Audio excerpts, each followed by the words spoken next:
everyone.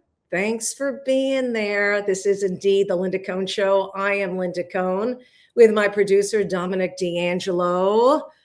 Thank you, thank you, thank you. That's right. All of you, I so appreciate it. I sound like a broken record. That's an old term, young people. But when we used to play records, vinyl records and all that, it used to be broken. It would skip over. Anyway, you guys have been great. Really. I mean, you're watching, you're checking it out live, you're subscribed to the channel, you have shared the channel, you have liked everything. And for that, I like you. And because our number of subscribers keeps skyrocketing. I mean, we surpassed 10,000 subscribers. Now we're close to 12,000 subscribers. But wait a minute, look at this picture that Dominic made in this graphic post. I look like very sad in that picture. And I don't understand, Dom, why you picked that picture. And when Dom picked that picture, I said, Dom, don't I look sad? I'm really happy about it. And what did you tell me? I said you looked very happy, and I thought you looked grateful. I thought it was a grateful expression on your face. That was my defense. I don't know if I look grateful. I look like the only thing but you did sell me on it. I could have said, Dom, you're nuts, but I didn't. You sold me on it. I said, you know what? I just look touched. I look like my heart goes out to all those subscribers. That was the look. You sold me. But then every time I keep looking at it, it makes me laugh because at first glance, it looks like I'm like, ew, or I'm tense or I'm stressed. Or like you have a calf strain. Well, anyway, bottom line. All right, Dom, we'll hear from you in a bit. Thank you, because now we're close to 12,000 subscribers, so I appreciate that. I really wish there was something to talk about. I'm kidding. There's so much to talk about. So much to talk about. I mean, I had to filter the things and the topics I wanted to go through, but you don't have all day, and neither do I. So I'm going to start here. Pete Rose would be rolling in his grave right now. You heard me. And by the way, if you want to comment, put something in the chat box. I mean, let me repeat that because I didn't think I'd ever mention Pete Rose in my show, but Pete Rose would be rolling in his grave right now. Unless you just landed on this planet, you already know this. You know that all major pro sports leagues strictly ban players, team employees from placing any bets on their own leagues. It's a violation of league rules. It threatens the fairness of sports. That's right. It threatens the fairness of sports. And that's not all. It can lead to permanent lifetime bans or criminal charges. You got that? Well, the WNBA, they don't have it. And I guess they didn't get the memo. And some of their players didn't get the memo that was a rule. Did you hear about this? Let me tell you about this story. You just got to shake your head, which I've been doing a lot when I'm talking about the WNBA, unfortunately. The WNBA this past weekend was All-Star Weekend. They posted a video of star players Paige Bueckers of Dallas and Angel Reese of Atlanta. And what were they doing? Well, the video featured Bueckers and Reese placing what appears to be a personal $400 bet between the two over whose team would win when they faced each other the upcoming Wednesday night when Dallas faced Atlanta. Roll it, Dominic. And you and Angel made a bet with each other on this game. Is that bet still? This is how the rich stay rich. You gotta save this money. I'm gonna see you next week on Wednesday. Yeah. At night? No, at practice. Oh, at practice? I mean, I know y'all gonna lose, but if y'all lose, I get to have that. if y'all win, you get 400. I get 400. And if we lose, then you get to keep. No, you owe me. Bet. I'm staying on it. How can you do something so clueless? How can Paige Bueckers and Angel Reese do something that moronic? They not only recorded the video, but they posted it on the official WNBA site. Now, soon after, of course, the league got word of it, saw the video, deleted that post. A WNBA spokesperson addressed why the league deleted the post. They put out this statement. Yeah, I got to read you this statement. I love reading statements. While the social media post was intended to be lighthearted, WNBA players are well aware of the league's policies prohibiting betting on WNBA games, and they receive training every year reinforcing these policies. We recognize that the post missed the mark, really, removed it shortly after it was published, and addressed the matter internally. We will also use this as an opportunity to re-emphasize with the players involved that conversations about wagering on WNBA games, even as a joke, can have negative consequences. So in other words, how about this? Paige and Angel, you two go in the corner and take a timeout. And when you come out from the corner, tell me you'll never do this again. Like they're toddlers. Well, I'm amazed, because what I put out in the universe as a joke, that they wouldn't be banned, they wouldn't be punished, they wouldn't be fined, actually has happened. That's right. Just within the hour from me talking to you right now, it's really unbelievable. A source telling ESPN, a league source telling ESPN that the league has no intention of punishing or fining Paige Bueckers or Angel Reese at all. Nothing. They're going to do nothing against these two players, even though betting on WNBA games are prohibited by the league's collective bargaining agreement. So I dug deeper. I said, let me look at that CBA from the WNBA to make sure, everything is accurate. And that, of course, betting is not allowed in the WNBA. Here's what it states.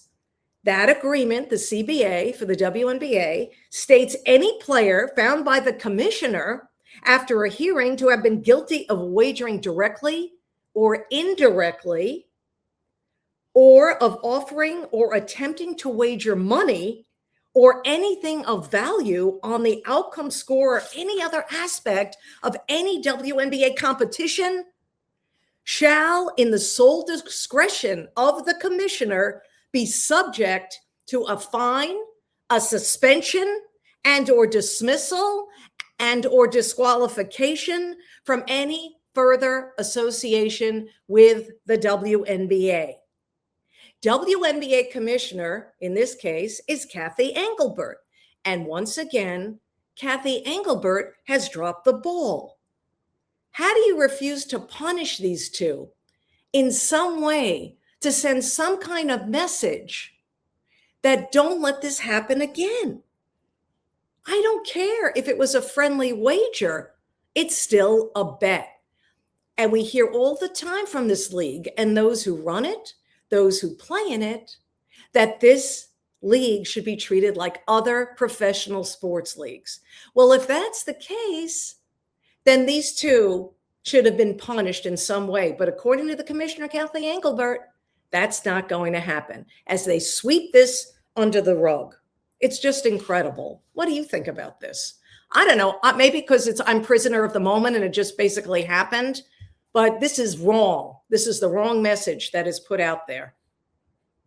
And I don't even bet.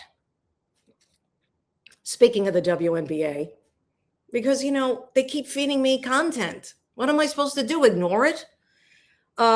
Since when speaking your mind and voicing your opinion is a crime against humanity? Sophie Cunningham, yes, that's Sophie Cunningham, of the Indiana Fever, probably the second most popular player in this league, next to her teammate, of course, Caitlin Clark. Her now infamous point, of course, you know about that. Her custom-made basketball shoes sold out in, less than 2 seconds. She's back being the center of attention because she voiced her stance on transgender athletes in women's sports. Wednesday, before taking the court for a game in Seattle, Cunningham told reporters, quote, "I got a lot of negative feedback about me hating trans." And I'm like, I never once said that. She went on to say, "I think that I'm here to extend love. But I also think with that love is truth, being honest, and I want to protect young girls in a locker room or young girls in sport who shouldn't have to go against biological men. The words of Sophie Cunningham. Her comments sparked heated backlash from many WNBA fans and some WNBA players. Seattle Storm player Stephanie Dolson, she wore a shirt that read, "Trans rights are human rights." And she's allowed to do that, by the way. That's what she stands for. When Cunningham was announced in player introductions in Seattle before the game, she was booed. But those boos were drowned out by the thousands of Indiana Fever fans who showed up in Seattle to watch Sophie Cunningham and support Sophie Cunningham and watch, of course, the great Caitlin Clark as well. What was really disturbing is what happened after that. Two teenage girls who attended the game were holding signs courtside, supporting Sophie Cunningham and her stance. The two teenage girls were confronted by Seattle Storm minority owner Celeste Keaton. Roll it, Dominic. Well, we were just sitting there with our signs that said, like, we love Sophie, like, thank you, Sophie, for speaking up. And so we were holding them, just watching the game. Again, like, we were being super great.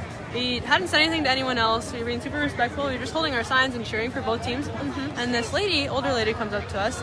And she comes up to us, and at first I think she's going to be nice. And then she asks, like, what are you guys doing? Something like that. And then it was like, Jesus loves everyone. That's what she told us. And I was like, oh, I know. Like, I'm religious. Like, I know. Like, I know. Nice. Yeah. And she's like, oh, I hope Jesus can forgive you for what sin you've done. And, like, something like that. And then she told us that we were effing insane. And, that we she's like, and she went like this. Insane. Yeah. She was like, you better stop this. And stop pulling this. Yeah. Yeah, that older lady that the two girls refer to is the co-owner, Celeste Keaton. Now, for those who are speculating that these two young girls were planted courtside, holding hands and getting paid for what they were doing, let me clue you in. Sadly, both sides of this fence do things like that.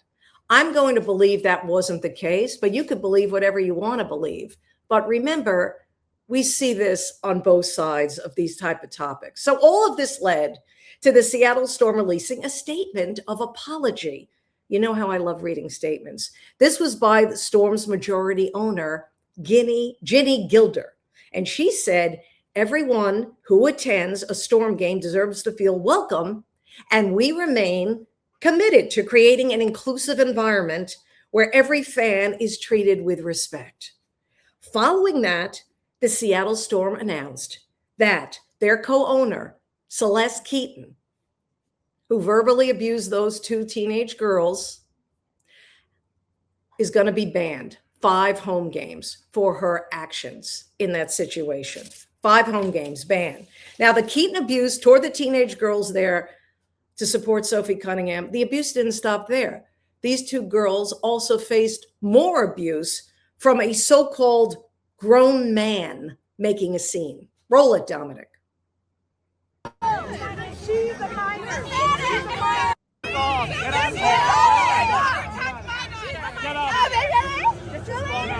Security! Garbage! Take the shots out! Take the shots out! Calling these two girls trash. Again, I don't care what side of the fence you're on, but that you're supposed to be the adult in the room. The adults are supposed to be the adults in the room. It's crazy. Now, I'm sure, and I know this also, the majority of Seattle Storm fans are not lunatics. They're wonderful sports fans. I spent many a time in Seattle. I lived in Seattle. It was back in the day, 89 to 92.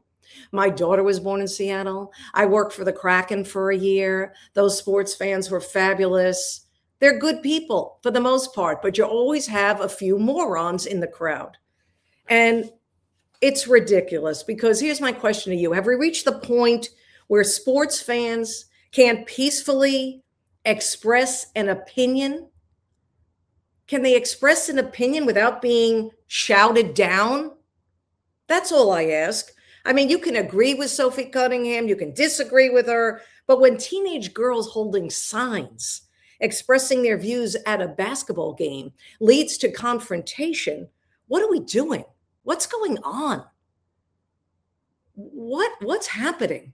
I mean, sports usually and supposed to and always have brought us together, not separate us. When did sports become, I don't know what it is, a shit show? Yes, we have seen that. Now, okay, we've seen it more in certain leagues than others. You can fill in the blanks why. The point is, it should not happen. And it's breaking my heart. All right, speaking of voicing your opinion, have you ever been disrespected? Have you ever been undervalued? I have. I'm sure you have as well at your job. We've all been there. But if you're an NFL quarterback that feels that way, it's headline news, as it should be. Baker Mayfield feels that way, disrespected and undervalued. Thursday morning, he told reporters, very frankly, at Buccaneers training camp, that he felt disrespected by the Buccaneers after his imposed deadline passed without receiving a new contract. Roll it, Dominic.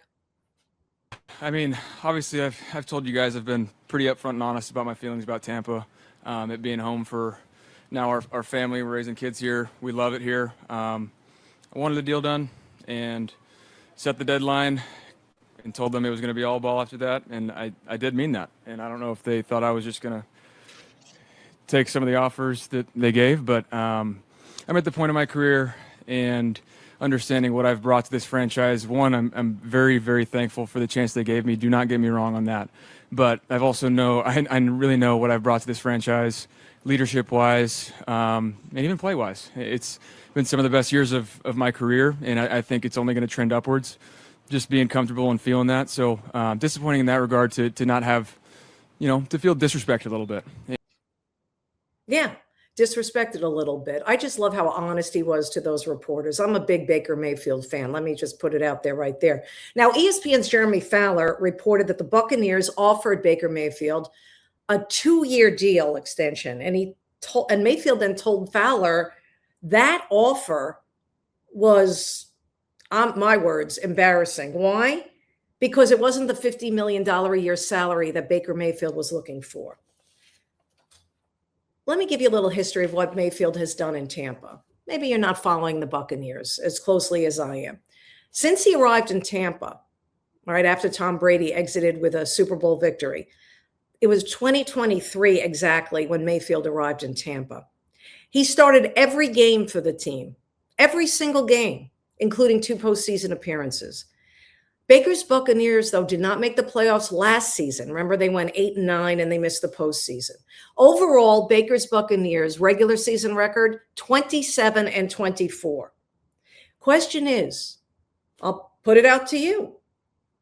With that kind of numbers, with that record, is Baker Mayfield worth $50 million a year?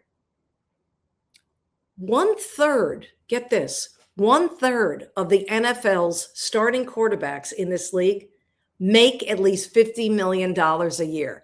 1/3. And you can make the case that Mayfield is viewed, though, as being in that second tier of QBs. He's not on the level of Mahomes. He's not on the level of Lamar Jackson. He's not on the level of Joe Burrow. Some would say he's not on the level, he's definitely not on the level of Josh Allen.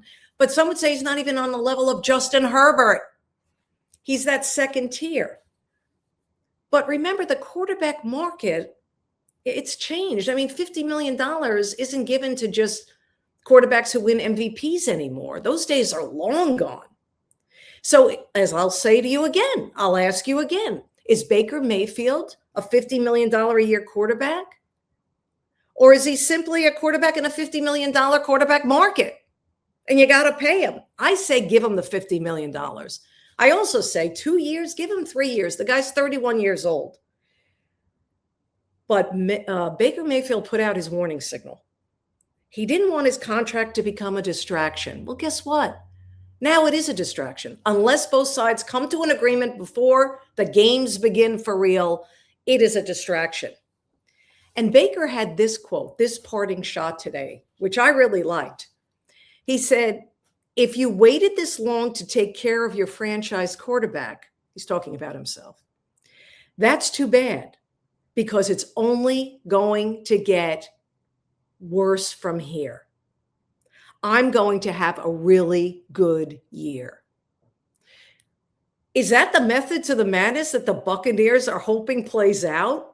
That they've pissed off Baker Mayfield so much that he's going to go out there and put up numbers that he's never that he's never accumulated or produced before? Is that the method to the Buccaneers madness? Is that their plan? Let me tell you, if that's their plan, you are rolling the dice, man. Because yes, I believe Baker. I mean, this guy played through injury after injury after injury. He gives it his all he's got. He may not be as skilled as a Joe Burrow or a Josh Allen or, Lamar Jackson or a Patrick Mahomes, but what he has, he gives it his all. And you just pissed him off. And yes, it might work for you and the organization for this coming season, and maybe you win a division. But after that, Baker has kept his receipts, and Baker Mayfield will say, hey, you like what I did? Too bad. I'm leaving. I'm taking the highest offer. I'm getting the hell out of here. So Buccaneers rolling the dice. Maybe the parting shots, the warning signals by Baker Mayfield today will work in his favor. We shall see. But the guy has a plan. And he does want to stay in Tampa. And he does love it there. What do you think? Is he a $50 million a year quarterback? I think he is. He's a franchise quarterback who plays through anything. He has planted his flag. That's what Baker Mayfield has done and has done. Okay, now I got a question. Staying in the NFL. And I love the Bills Mafia. But when did the Bills Mafia turn into the fashion police? What am I talking about?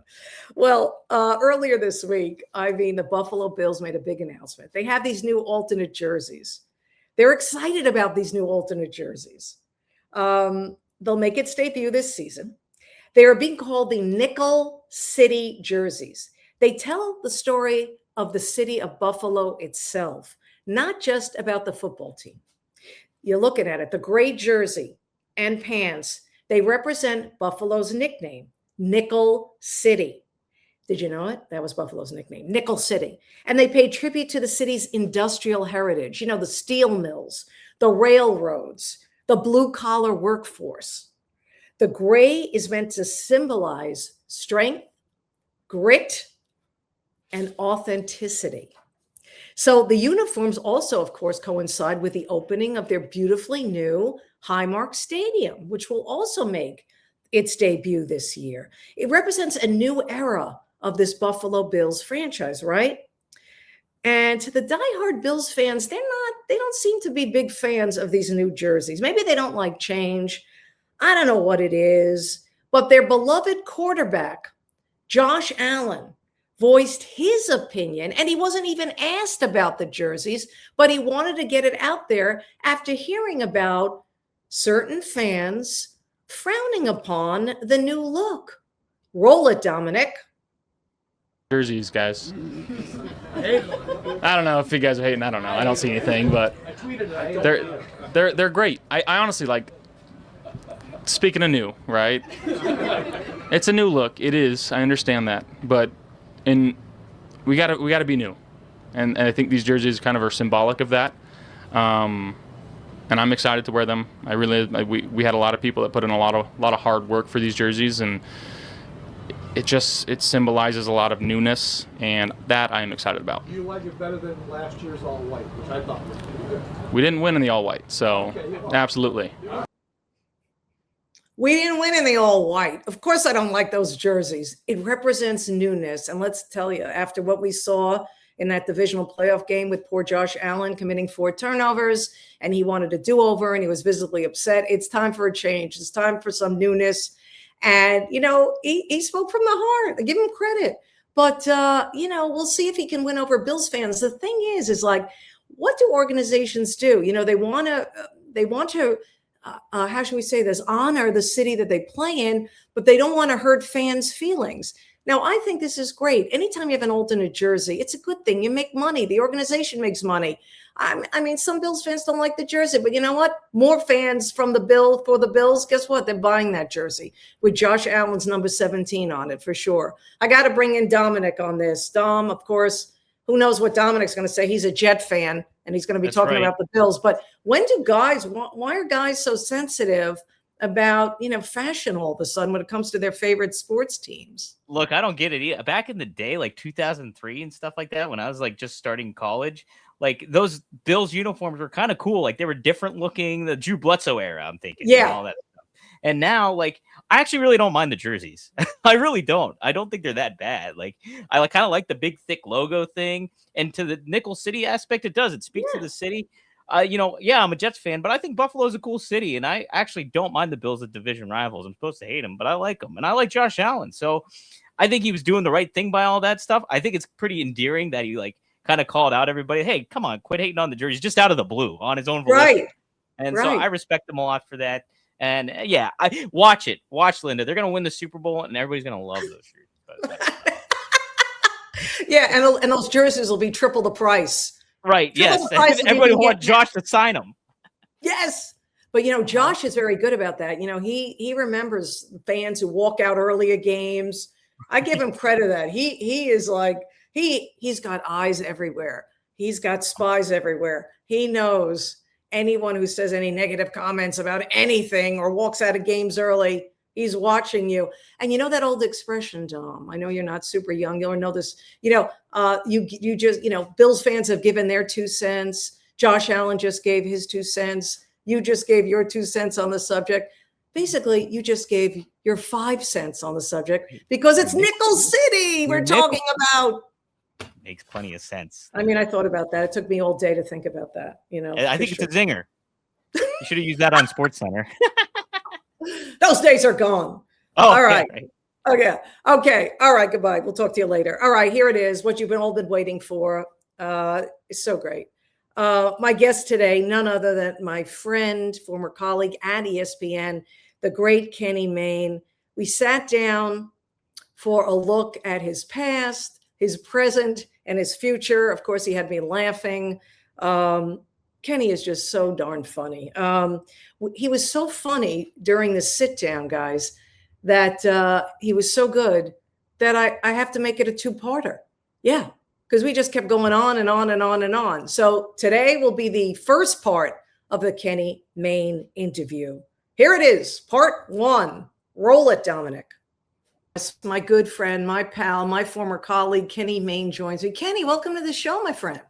Thanks for having me. That's our dog Benson with a squeaky toy announcing my arrival to the show. Benson, relax. All right. I love the name Benson. Is there anything behind the name Benson? Where did we get this name from? Just that was already his name. That's probably what was most. So we had a big dog named Jed, and he passed away last fall. In fact, I lost my dog and my best friend in 1 week.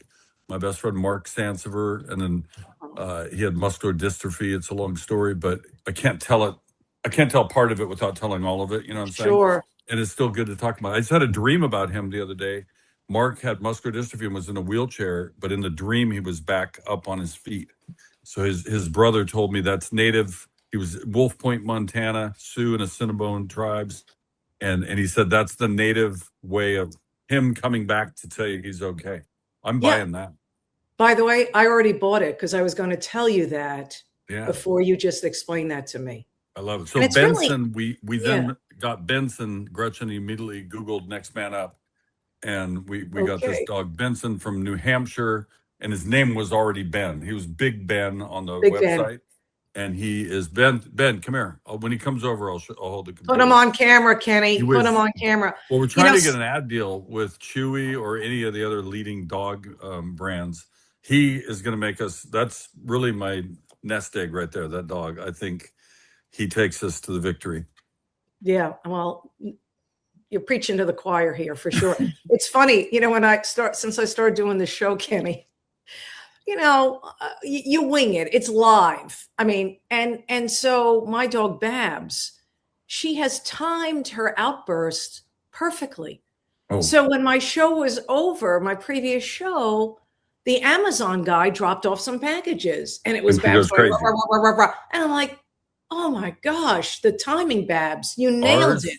Ours is not that way. Benson, I don't really have, we have this big house back in Connecticut. I don't really have my own man room or office room. It's just, here I am. This is my kitchen.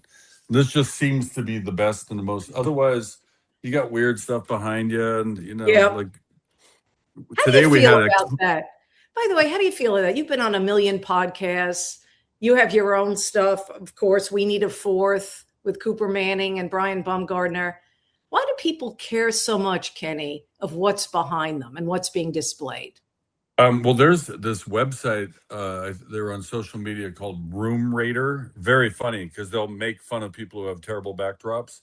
I just don't want to be outed by Room Raider mainly. No, I mean we keep saying we're going to get more art, and we got so many family pictures and beautiful pictures of Mount Rainier and whatever, and like we keep saying we're going to, and we haven't.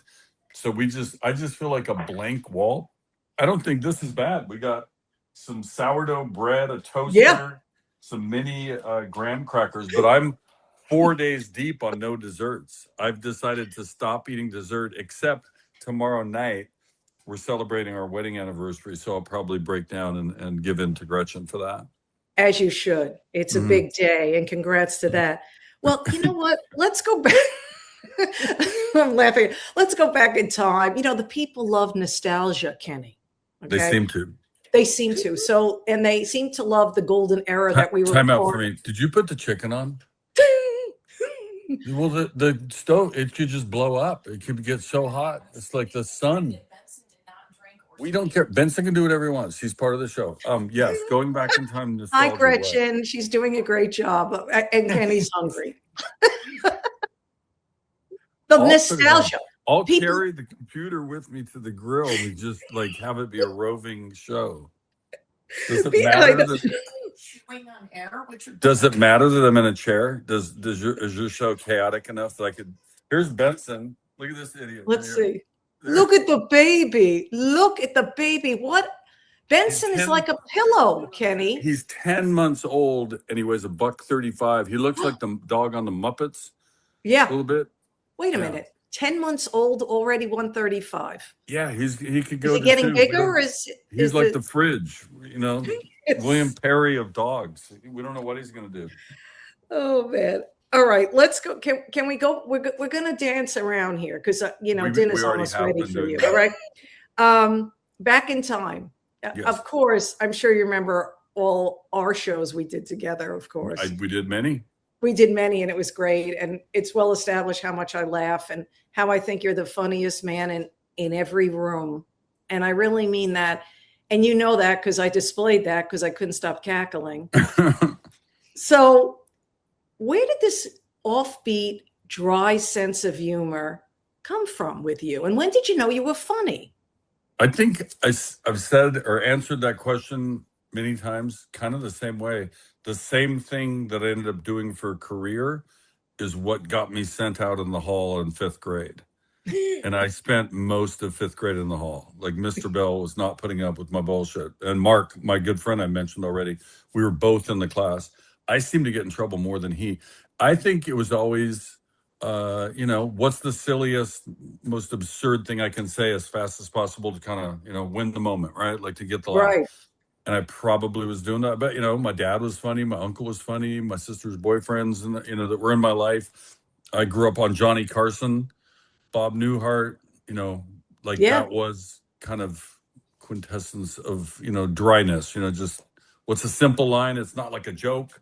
It's not like memorizing a joke. It's more something happens and you got half a second to say something, like to fill that gap. So yeah, I think that was it. The Bugs Bunny hour was a big influence. Listen, hey, we're the same age. I'm right there with you. Yeah. I know everything you're talking about. Of course, the younger viewers have no clue, as we know. But you know what's interesting? This is one of the things I did not know about you, this revelation that this funny stuff, you saw yourself as a serious newsman coming out of college. I played football. I was at UNLV after Wenatchee Junior College over there at the east side of the state. Yeah. And all my studies were to get into real journalism. I don't consider sports journal. I mean, there is journalism in sports. Pablo Torre is doing a great job, by the way, like that kind of stuff. But in general, sports casting on local news in particular, and then even at ESPN, you're really just talking about what happened that day. Is is that journalism? I guess in a sense, but you're more describing with highlights and kind of making it entertaining, right? A little different. Although Yeah. we did, as you know, we had to do real journalism all the time. There'd be a death, there'd be an investigation, there'd be a crime or an alleged crime. So, but my background was political science, history, English, speech, journalism, and broadcasting degree is what it was technically. But that's what I wanted to do. I'd say if it had gone the way I wanted it to go, I would have been like working for PBS Frontline right now instead of at Channel 11. They were like, we only had Monday through Friday at my station in Seattle, and they decided to add weekends. Our motto was, if there's news on the weekends, that's news to us. That was our motto. But they added weekends, and Jack Eddy, remember Jack Eddy? He was the news director, legend in Seattle TV. And he's like, pretty much like, you played football, you're doing sports. So it wasn't like I wouldn't say forced me. It was the opportunity was given, but I was like, I guess. And then quickly I realized how much more fun it was going to Seahawk games or city council meetings on sludge waste or something, So I just kind of, that became my thing. It was like almost overnight, like, all right, I think I'll try this instead. And do you remember the Super Bowl 1989? Yes. The Niners beat the Bengals, Joe Montana to John Taylor. I had a good show, a little 5-minute, Channel 11. Nobody saw it, except for the people in the room probably. But I thought it was a good 5 minutes. I sent the tape to ESPN, just blind. Just, hey, my name is Kenny. I do TV. I hope you like my tape. Whatever I said, And they called immediately. Al Jaffe, the czar of talent recruitment, hits me with, that was a good tape. Send me another one. I want to see if it was a fluke. So I sent him another one. Good. Send me another. Yeah. And they brought me back for an interview, but I didn't get hired. You got hired maybe a year later or half a year, somewhere in that same 89. time. Yeah. I got hired in 92. July of 92. Okay. So it would have been a couple of years. So now that's what's interesting, because I want to go back to, people may not know this, our lives, our careers overlapped in Seattle. Yeah, because I worked at KIRO, you worked at KSTW, Channel 11, the aforementioned. We'd be hanging out together with everybody else, Jesse and all these people in Seattle local media outside, waiting for Gary Wright, the PR dude, to come out. Dreamweaver, Gary Wright. The Seahawks. That's when the Sonics were still there. We had great times. It was so amazing. But another thing I didn't know about you, which you need to tell the viewers and listeners about this, that you were in a career limbo situation. You decided after correct me if I'm wrong, after Channel 11, KSTW in Seattle promoted you, you decided, you know what? I'm going to be a garbage man. Well, I didn't aspire to, no, we got it a little bit backwards. In college, my college summer job and winter job, off job, was a garbage man. I ran into this guy at a bowling alley. We're just talking it up. I played football. His brother plays football. We're just talking. Right. And it turns out he's the manager at the garbage company. And he says, hey, if you ever, need extra money or you want to, fill in, not full time. Okay. So I did. And it paid well. And it was a great summer job. I go on, I finished at UNLV. I actually signed with the Seahawks. I lasted like 2.5 weeks because my ankle, which is ruined. I failed the physical, got a job at Channel 11, slowly worked my way where I was finally on the air. Most people go to Bend, Oregon or Walla Walla or somewhere. I just I'm going to start in Seattle. So, but I didn't get to be on TV right away. So I'm finally on TV doing news stories. Then they moved me to sports and news, and interviewed by ESPN, don't get the job, go back there. And I quit that job like 6 months later we don't have time for the whole of it, but I wasn't happy, I guess is the best way to put it. I just pushed for some changes. They wouldn't give them or give in to me. And I was out. It was probably a little hasty, impetuous, but there I was. Now I don't have a job. I called the garbage guy back. Yeah. I'm like, hey, I just quit a job. I need some, until I figure out what I'm doing next. But they had now just the one-man show, right? Like the garbage men in that neighborhood now just had the claw. They don't need the guy hanging on the back. The garbage industry had passed me by in those intervening years. But he said, I do have some cans that need to be made. So I'm on TV one day. 3 days later, I'm building garbage cans in Kent in the rain and wondering what in the fuck did I just, that was really dumb. Why did I quit? I could Right. still be trying to get to ESPN while staying in TV. Most people would think that's the more correct path. But Right. I went the Magellan route. I went a different way. And it took like 4 years to get ESPN to finally hire me full time. They freelanced me all those other years. Right. You know, when you look back, you were there, what, 20? How long were you at ESPN? Was it 27 years? 27. I came there in Yeah. 94 and I left in May of 21, 5 years ago. Which is a fabulous run. But when you look back on that, you know, for me, it was like just doing Sports Center with you I always look forward to that because I knew I would be smiling and laughing throughout. And, you know, you can take it seriously, but then you don't have to take it seriously. That's what I felt. We were all sports fans. You know, it wasn't life or death for us, yet we got it because we understood what the viewer wanted from us. And you were so entertaining, and yet you could turn on a switch and, like you said, be the serious newsman, you know, like a Walter Cronkite when we had to do a serious story. It was always funny because nobody wanted the serious story, right? You wanted just to have a big party. Hey, let's go to the triple overtime game and highlight, and funny interviews and good highlight calls. But you got interrupted with real life, you know, but that was our job. If it was important enough to put in the show, you had to kind of like settle down and like, all right, now I'm going to read a serious story, which was sometimes hard to do when 1 minute before we're like clowning about top 10 plays or whatever, you know what I mean? Like, so typically the producers were smart enough to, you know, you put it somewhere where it's protected, so to speak. Yeah. And they'd always warn like, hey, serious story kind of, so that I was just kind of like lean back while the other person, or they would if I were reading it. But yeah, I'm not going to lie. I think you'd say the same. Didn't we have way more fun when it was just a big festival of highlights and jokes? Oh, I loved it. That was my thing, doing highlights. That was my thing. Yeah. You know, I didn't care about being on camera. I just like having fun over the highlights and then back and forth chemistry with someone like you. I mean, then you knew the show was great when you had that chemistry with your on-air partner. Because I felt, you know, you get this question a lot. I bet I always do. Oh, who's the best person to work with? You know, I'm like, I'm not going to single out one person, but I will say the best people to work with were the people that felt like it was a team and they didn't have their own agenda. I was going to say the exact same thing. Like, and it was very few cases, I'd say, in my experience, that I didn't feel that way about the person next to me. Very few. Most of the time, you're rooting for each other, and sometimes I knew a little more about one sport, not many, but football I knew pretty well, and horse racing. I didn't know much about hockey, and I needed like, how do you say this guy's name? You know, right? Like, you'd hopefully help each other as teammates to have a clean show.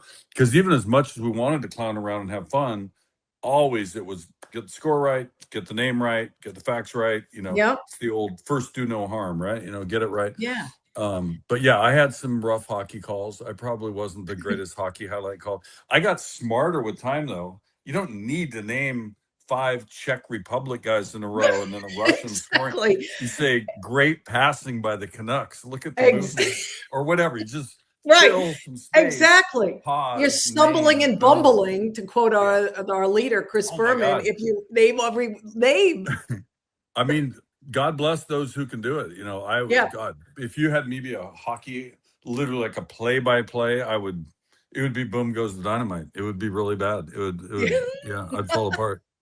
You know, you did so many, for good reason. They picked the right guy. You did so many of This Is Sports Center commercials, and they're so classic. What's your favorite?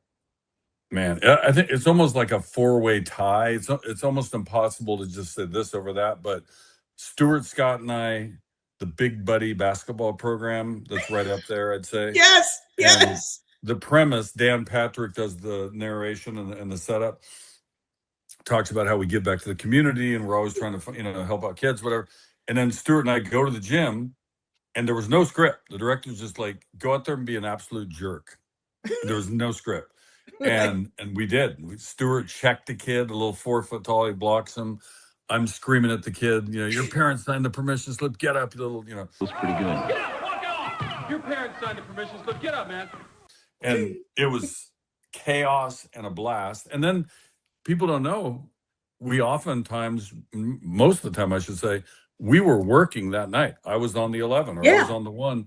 And by the way, you're also shooting 3 commercials during, or however many you're putting in. Right. So there's other people who get paid to be in commercials. You and I have done a couple together, like the kind where somebody gives you money, not the ESPN kind where you sign for $1, Right. but We didn't get any extra for doing those commercials at ESPN. But I wanted to be in them. We all did. So they knew they had us because it was to your benefit to be featured in these funny things, right? Why would you not want to? But my point was, you come in, you do your meeting, and you're typing, and then from 6 to 8:30, you're shooting these commercials. You're on the air in like 2 hours, and you haven't even looked at scripts. So some of that was kind of chaotic. I'd say another one was one of my first ones. The premise was that I let it all go to my head, and I'm talking shit to Bob Lee, and I'm trying to get my girlfriend hired as a fitness beach kind of girl or whatever. What was that one called? They had a name for it. I forget. I'm asking Bob Lee, like, where's the buffet? I got a mink coat coming out of a limo. Another one, me and Dikembe Mutombo staring at cloud shapes and just talking about, he's like, that one looks like George Washington. All of them were funny. And I thought the best ones were when we went way off the cliff, where it just got really, really silly instead of, playing off names or current event or something. But, their success rate was very high. Very high. I'd say high 80s, 90%, really funny top to bottom. There are only a few that you'd argue like, they didn't think that one through. Yeah, people cared more about when they talk to us. Whenever you run into people, they're like, oh, that commercial. They didn't care about the show. That was kind of an insult and a compliment at the same time. Sure. Like, Yeah. To say they liked the art of that more than the actual product that we were out there supposed to be working on. Yeah, but it was so much fun. You did so many different projects outside of Sports Center, and thank goodness they let your personality come out with these projects, like Main Street, Main Event. Of all the things you did, I'm going to ask you to pick a favorite of like something that you never thought you could make happen and you did it. I got Stevie Wonder to say, I can't be at the baseball all-star game. I have a high ankle sprain. I'd say that's hands down the greatest thing I've ever done. But there were other things that were so fun. And so, like, you named them all. Main Street was that's Benson. He's got the squeaky toy again. Main Street was a situation comedy done in miniature, like little 3 and 4 minute. You were in one. We did Aubrey Plaza, Allison Becker, John Glazer, Ben Schwartz, all these. They've all now made huge success, particularly Aubrey. And that was kind of like their first big national thing, if you will. Funny show, Josh Shelov, Todd Pellegrino, and we all put it together. Those guys did a great job making it happen. But the fact that they said, sure, let's do a comedy now, like it had never been done. The part of the problem at the time, though, for the dissemination, I think, was there was just ESPN.com and ESPN TV. There was no app. Smartphones didn't even exist, or they were barely starting. So it wasn't the same environment as today. I could imagine that if there were an Instagram, a different way to put it out, it would have exploded. It would have been. It was ahead of its time. Ahead of its time. It was so made for social media. I just looked at one of the other ones. They always took my name and added another word: Main Street, Main Event. So the football stories were the quote unquote main event, and I essentially would either make up a story entirely or take a real story and just do a little parody of it or whatever. So we had the fake Seattle Seahawk, Kim Il-sung, we called him. He was a 5'5" Korean guy that smokes cigarettes while he plays. But Holmgren loved him and loved that we brought him back every year for the next iteration. We did it for like 10 years in a row. The one I just showed Bryn, our daughter's friend, Danny, was the Super Bowl one from Phoenix. Remember Paulie Walnuts from The Sopranos? Tony Sirico had the big sideburn. Passed away, rest in peace. Yes. He'd done me a favor or two. He'd been in a couple of my other bits. Yeah. And he calls me like Monday of Super Bowl week, and our story that we were going to work on had just fallen apart. It was no longer going to happen. We were like, what are we going to do for a story? And we had all week to figure it out. He calls me and says, hey, I need 4 tickets. I said, for what? The Super Bowl. It's really hard. I mean, I'll try, definitely. He says, I know you'll do it, kid. And he just hangs up. Oh, no. So it was almost like in real life, I'd been threatened by a Soprano by a mobster. figure. Yeah. And so we decided, let's just make that our story. We just announced that I've been threatened by this Sopranos guy, right? And I went all over trying to get tickets. We ended up having a little person.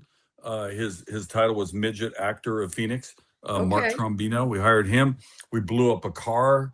Dave Craig was on a horse at one point. Michael Clark Duncan did the voiceover.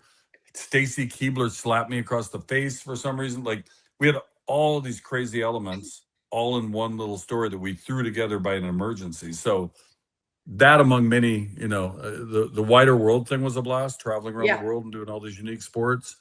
It's kind of hard to like rate one over the other because I also still like doing sports. Is there something that you wish you could have done that we weren't able to do? Or maybe the boss has said, Kenny, I don't think so. Oh, we had one plot line. I can't even say it. This is a family program that was, is it? Yeah. I'll tell you on the side. I don't know. It's too far.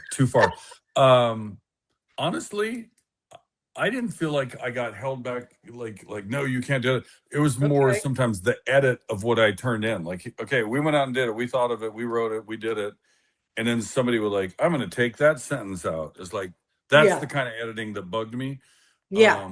Because, you can show one thing to 15 different people and they might each have a different suggestion.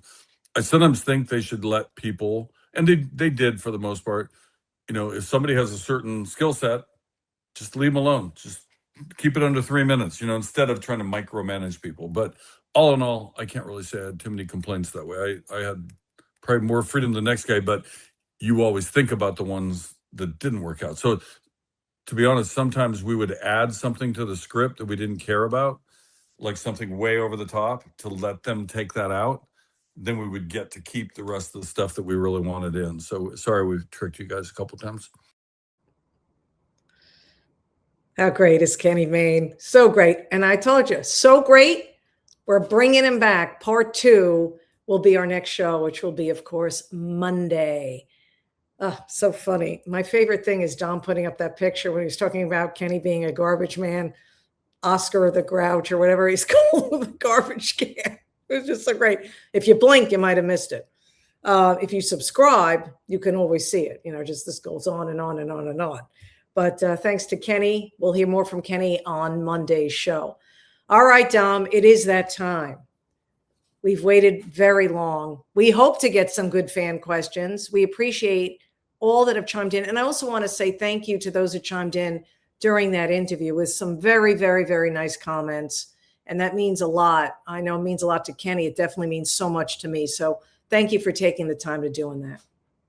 Yeah, it was awesome. And Kenny, my goodness, what a guest. I was laughing so much backstage as we were recording that interview. Unbelievable. I mean, he's such a talent. It's great. But wouldn't it have been, I'm telling you, he was made for, back in the day, those bits in social media. Everything he would have done would have gone viral.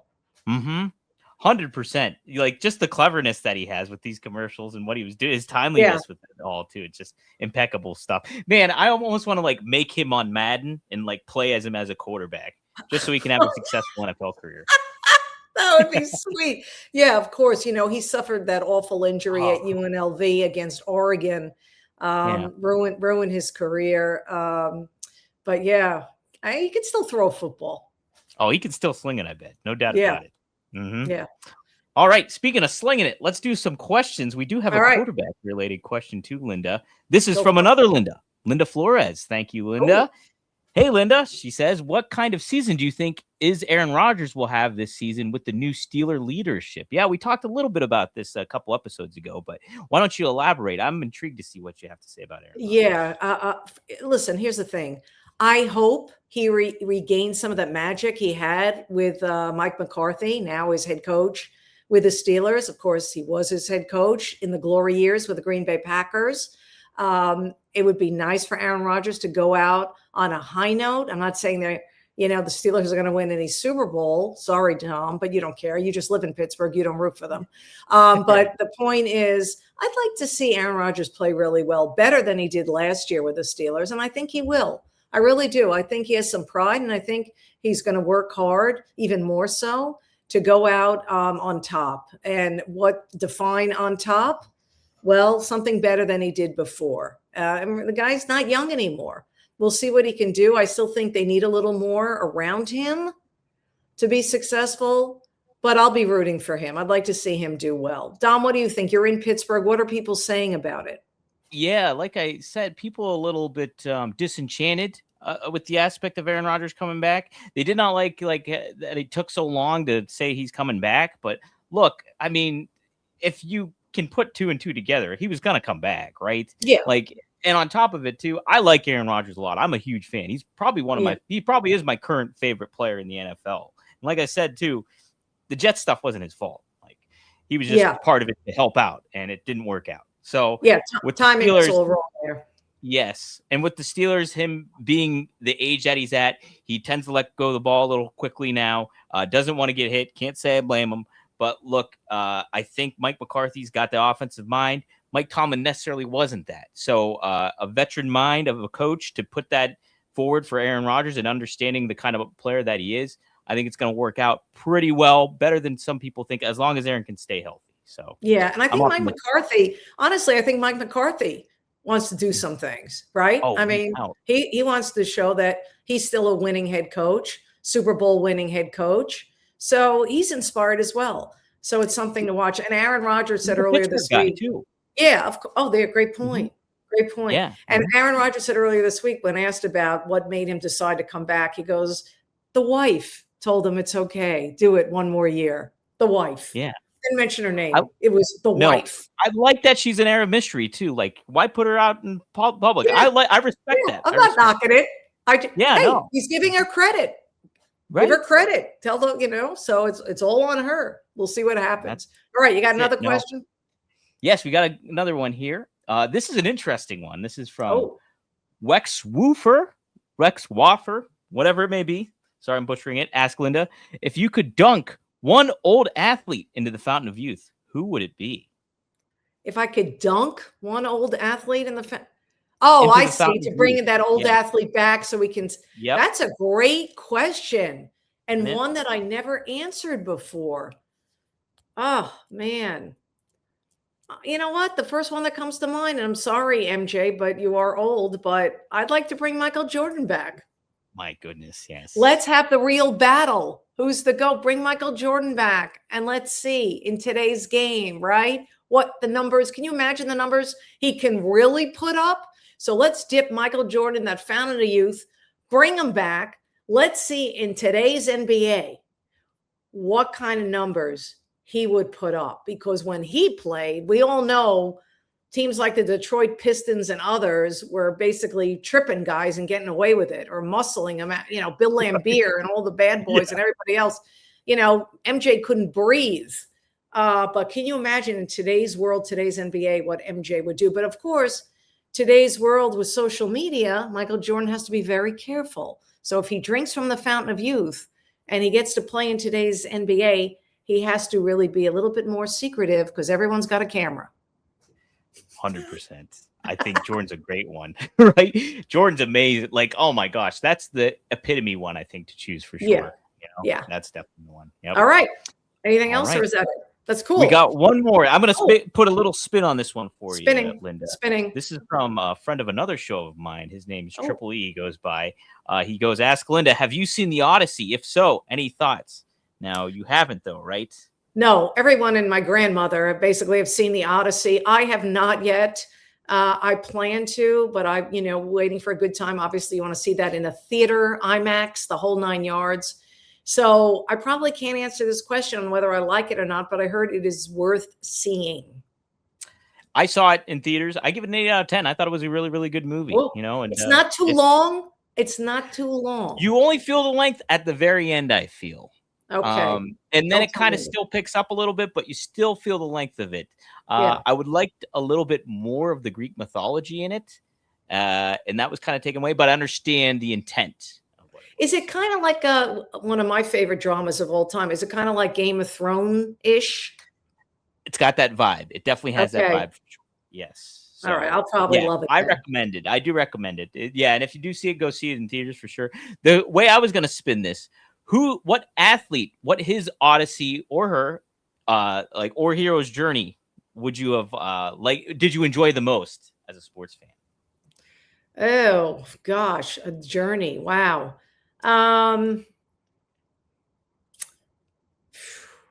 Yeah, I don't, you know what?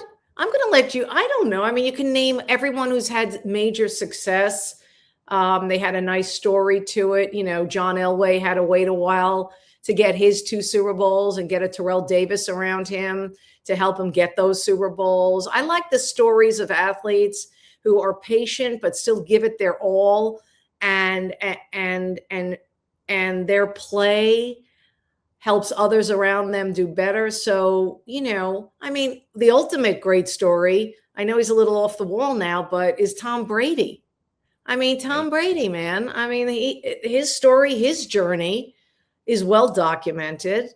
And, you know, I think that's the best. It really is. Nobody expected what he turned out to be. A guy who couldn't run the, whatever it was, 40-yard dash, looking fat, to a guy who's the greatest of all time, looking ageless.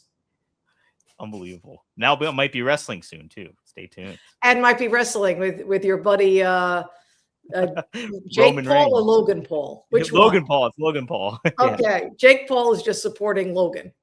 That's right. All right. That sounds good. Okay. We will, let's end it there. Thanks, Dom. And especially thank all you guys. You guys are amazing. I really appreciate you tuning into me live if you can. That's really helpful. But most important, thanks for being there. It means a lot to me and to Dom, of course. But we're just having fun. And I'm really glad that you're along for the ride. And I love your comments. And I love the fact that you're sharing what we're doing here and you're liking it and you're subscribing to it, because that number is going to continue to skyrocket. And the more it does, the better it is for us, which means the better it is for you guys. And I promise you, we will continue to have fun. That is the main thing. But also speak our mind. You see the hashtag total freedom. That's what I got here. And again, I appreciate all of you for hanging with us on the Linda Cohn Show. And see you next time. All right. We'll see you Monday, part 2 of Kenny Mayne as well. Have a great weekend. All right. Bye.